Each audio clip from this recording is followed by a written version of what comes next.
What's up, guys? Olá! Hoje temos mais filme brasileiro para assistir. Tropa de Elite.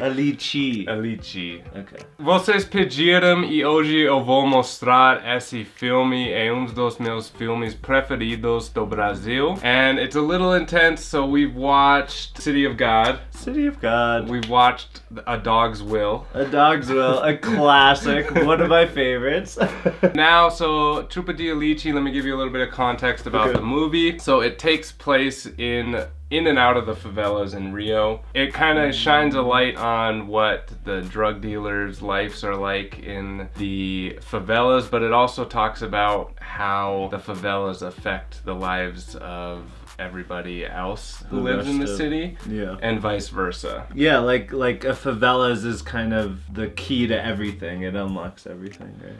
Well, not unlocks. It just shows the interactions, social interactions, political interactions between the favelas and the other neighborhoods in the city. Okay. So, but it's a really good movie. It's a powerful movie. It has Wagner Moura, the guy from Pablo, Narcos. Pablo Escobar. Yeah. I'm super excited to show it to you. We're gonna watch. We'll stop about halfway through, give you guys our first impressions, and yeah, we'll see you in a few minutes. Yes, can't wait. Let's go. Alright, so we are an hour through the movie. Yeah. What are your kind of first impressions of the movie? So good, just based on some of the other movies too that we've seen, like really good storytelling. So just characters, development, and I'm very in it and like really latched onto it, and it was just like very intense. Yeah. Oh, just wait.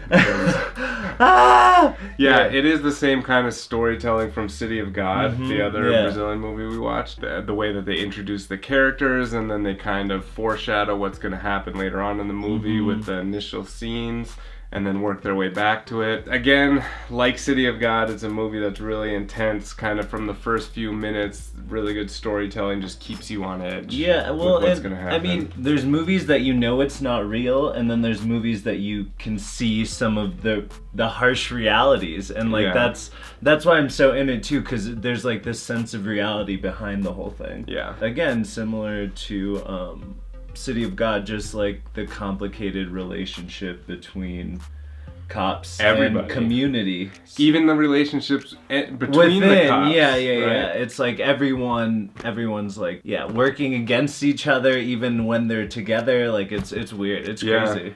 Yeah. It's really crazy. All right, so we got about an hour left in the movie. We're gonna finish it. We'll see you guys in a little bit. Bye. Adios. All right, so that was Elite Squad. That was. What an ending. Yeah, the ending is crazy. The whole movie is crazy, just seeing how everything plays out. Was there any like cultural pieces that you picked up on something you didn't know about? Or I mean, I guess what did you learn from the movie? A common theme that I like think about is they say like the rich kids. Or the elite, the playboys. Yeah, exactly. But so it goes deeper, and it just sees how it's tied to just like everyday life more. Yeah. And so you see that intensity with the favelas, but then how it it falls onto just like everyday like life too. Yeah, and I think the movie does a good job of showing that those rich kids who are smoking a joint, like they're the reason why what's happening in the favelas is happening. Yeah. So just all the different relationships that the film kind of shines a light on is really, I think, the most impactful part of the movie. Yeah, for sure. And I mean, we talked about it kind of just like the circle of life, or just like the circle of just like how things happen and how interconnected everything really is. That was powerful. That was crazy. Yeah, it definitely opens your eyes a little bit to not only how life is in the favelas, but how the police have to like cheat off of each other. Like there's division between the police to see who can like cheat the system the most, I guess. Yeah. Which I thought was interesting. Yeah, no, for sure. And actually that reminds me, I wrote it down because they talked about it. Micro power structures. Within the gangs, within the police, within society as a whole, there's like these groups of people who think they control a certain area, a certain piece, you know? Yeah. And it's this like gain for control that's just causing all this conflict versus like trying to figure out solutions to the problems to make everyone better. Because the solutions, they are not going to come unless every part is like improved or like talked about. Yeah, and like I said when I showed you City of God, this isn't a movie that would be one of the first things I would show to somebody when they're learning about Brazil. But at the same time, you should learn about this because it is part of Brazil. No, unfortunately. No, and that's, I mean, and we've talked about this before. We've had a lot of fun and talked about a lot of the cool, fun parts of Brazilian culture. But again, there's good and bad. There's dark and light. You have to see both to really get a feel. And this, like the other movies too, just gave me a really like clear picture on just like the reality, honestly. A little bit more. It is like a slap of reality in your face. Yeah, for sure. Yeah, so like I was saying, the cops, I thought it was interesting, like Neto at the beginning, he was trying to be a good cop working at the auto shop, and he's like, hey, I need these parts to do my job, and the supervisor was like, figure it out, man. You have to figure out how to do your job because we don't have money. I'm not going to give you my money that I've illegally acquired so you can do your job. You have to illegally acquire your own money or like cheat the system. So it's like even just to do their jobs, they have to find a way to cheat the system or to like rob people or take bribes from people. I thought that was interesting because there's a lot of different perspectives and opinions on how the police in Brazil, but you kind of have to know a lot of different things to understand everything that's going on, and that's part of it, is that they feel like they need to do that to survive and make a decent living, and it's just part of their culture. Yeah, and I feel like it started off as like, okay, like one bribe here, and then it just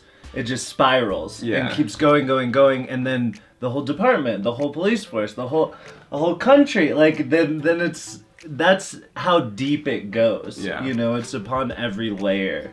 Anything else pop out? That like classroom scene, I thought really just like kind of, you know, you could see the violence and stuff, but the actual dialogue in that scene was very like, you know, seeing both sides, and at the end of the day, everything's so complicated too. So like you found yourself like agreeing with the students, and then you found yourself agreeing with Mateus. You know, so and it's even harder for us to try to pick a side, like who's right in that conversation, because we know so little about it. And I think it's probably even hard for Brazilians to think about those kind of concepts. Who's right? Are all police corrupt? Are they not? Is it just a couple of them? So it's as always, I've said it before, I'll say it again, I feel like all these movies that definitely the movies I've shown you, but most of the movies, Brazilian movies that I've seen, have these kind of deeper, they really get into these deep cultural issues, and it's something that I enjoy learning about. It helps you understand the country more. Absolutely. And whether different movies or shows or everything that we've watched, there's like themes. Once you start to see the pattern, the pictures becomes a little bit clearer.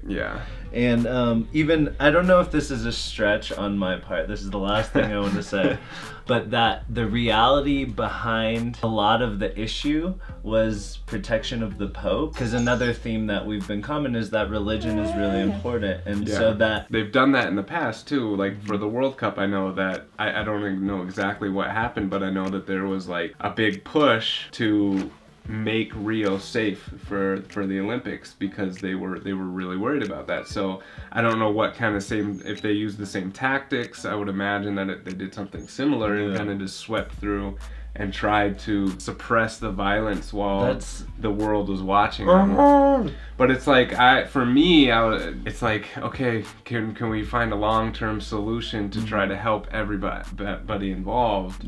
But I think it's just, there's so many cultural, political aspects to find a solution that it's tough. It's really hard. Absolutely. And I think, I mean, it's so, like we've said multiple times, it's so complex, but I think part of what you're allowing me to do and what we've been doing together is we can just educate ourselves. And that's what I think, just knowing that that's an issue, you know, obviously Brazilians do. Like, it's blowing my mind right now that, like, this is what's happening, and to think that even in the World Cup, to, like, me, that was just like, soccer, woohoo! Yeah. And then there's which like, is what it should be. Yeah, and then there's like all this stuff going on behind the scenes. So it was, yeah, just a very eye-opening and good movie. Just powerful movie. Very powerful movie. Thanks for coming and watching another movie. Thank you Sorry very much. It's not like a comedy, like a feel-good movie, like A Dog's Will. Yeah, Dog's Will. It's okay. Again, we gotta get serious sometimes, we gotta laugh. It was good. Cool, então gente, espero que vocês tenham gostado do vídeo. Espero que vocês tenham uma boa semana e tchau, tchau. Tchau.